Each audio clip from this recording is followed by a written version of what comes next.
Pentru astăzi am pregătit un super antrenament de brațe. Îi spun super antrenament pentru că ne vom antrena tehnica super set. Urmărește până la final și vei înțelege cum decurge antrenamentul meu de brațe.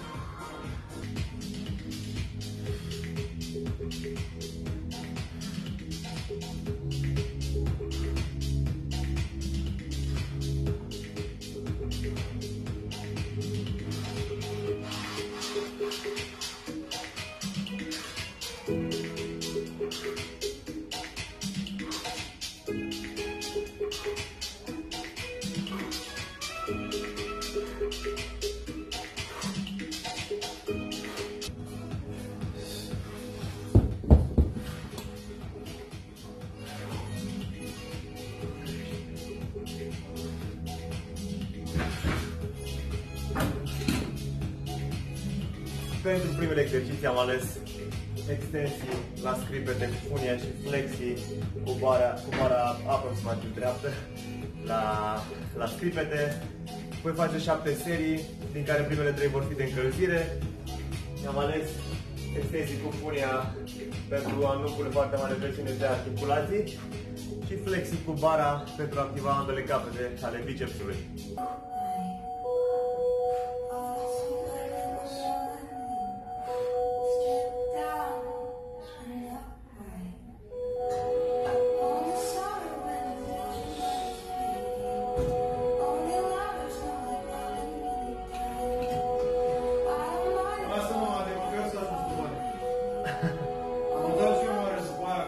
Partea asta o păstrez.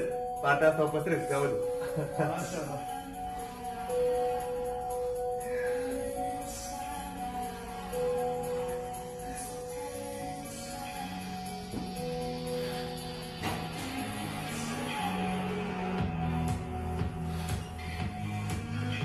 După primele 3 serii premergătoare exercițiului progresiv pentru hipertrofie, unde am făcut câte 15 repetări pe serie, ori 3 serii pe biceps și pe triceps. Practic am văzut să fac 30 ori 390 de repetări. Am crescut greutatea mai mult încât să nu mai pot ajunge la 15 repetări, pentru că deja era foarte mult. Și voi încerca să ating numărul de 12 repetări. Dacă pot puțin mai mult, dacă pot puțin mai mult de 12 repetări, voi crește greutatea și mai mult.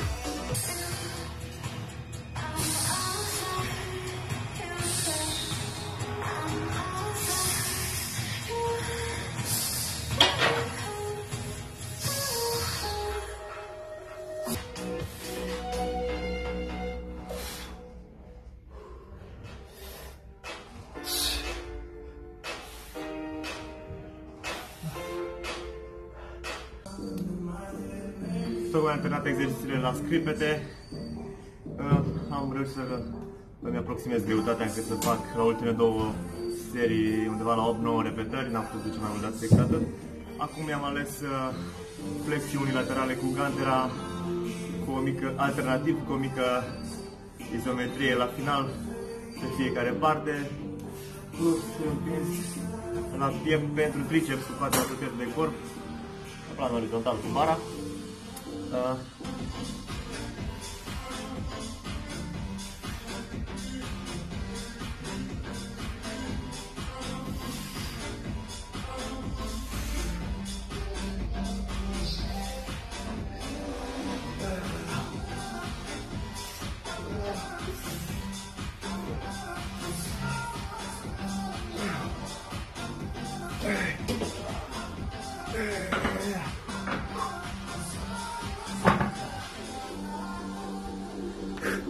Începem. 26 de repetări cu 3 unilaterale.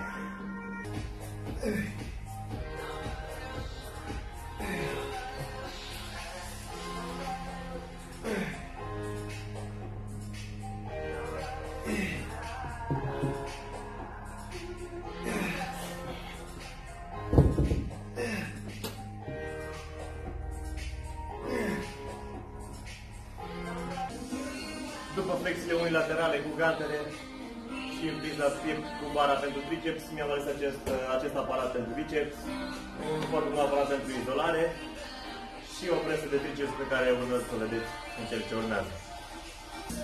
Pentru o mai bună izolare la acest aparat, voi face o protracție a omorului, voi sta cu el retras, voi face o mică protracție, dând o mai bună pompare și o mai bună izolare a bicepsului pe ambele capete, pe ambele inserții.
Pentru finalul antrenamentului mi-am ales exercițiul de flexii cu bara Z, plus extensii la frunte ale tricepsului tot cu bara Z.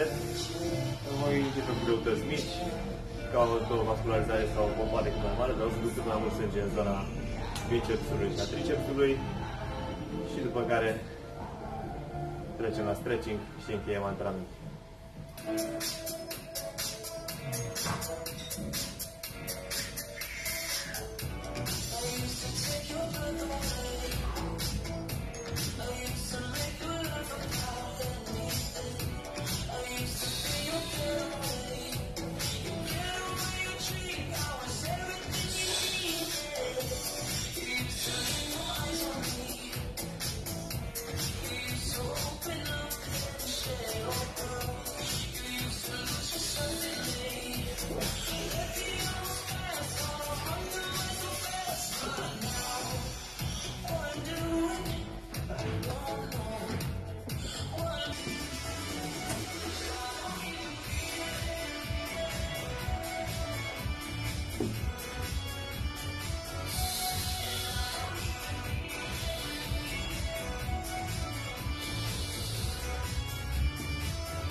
După terminarea antrenamentului e foarte indicat să faci câteva exerciții sau câteva minute de stretching.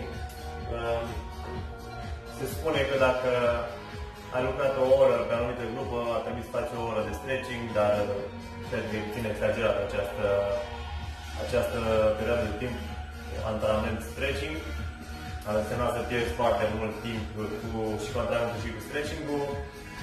De obicei întind bicepsul trăgând de degete spre podea.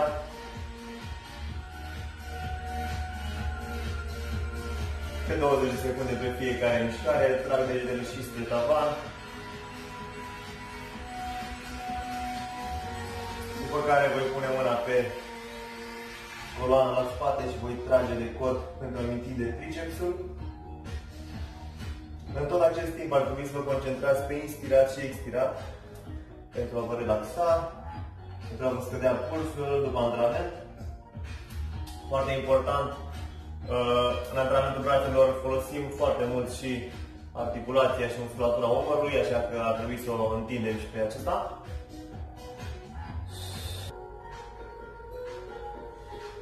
Bun. Și aici.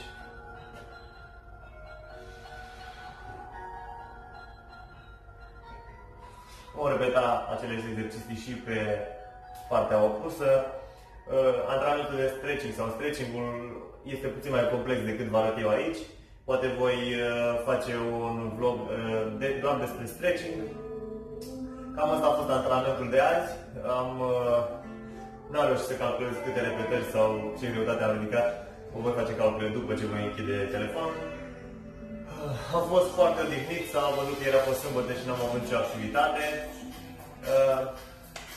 Sper că v-a plăcut, sper că veți încerca acest antrenament. Foarte important să vă încălziți bine articulați înainte de a începe. Eu, după cum ați văzut, am purtat o centură pentru că am simțit o oarecare jenă la spate și am vrut să fiu mai sigur că nu mă voi accidenta. Vă mulțumesc că m-ați urmărit până la final. Dați-mi un subscribe sau abonează-te. Dați-mi un follow pe Instagram și ne vedem data viitoare cu antrenamentul de umeri. După ce voi face antrenamentul complet al tuturor grupurilor musculare, voi aborda și alte subiecte, cred eu, mai interesante decât ridicatul de greutăți. Ridicatul de greutăți este cea mai mică parte din ce înseamnă creștere masă musculară și fitness.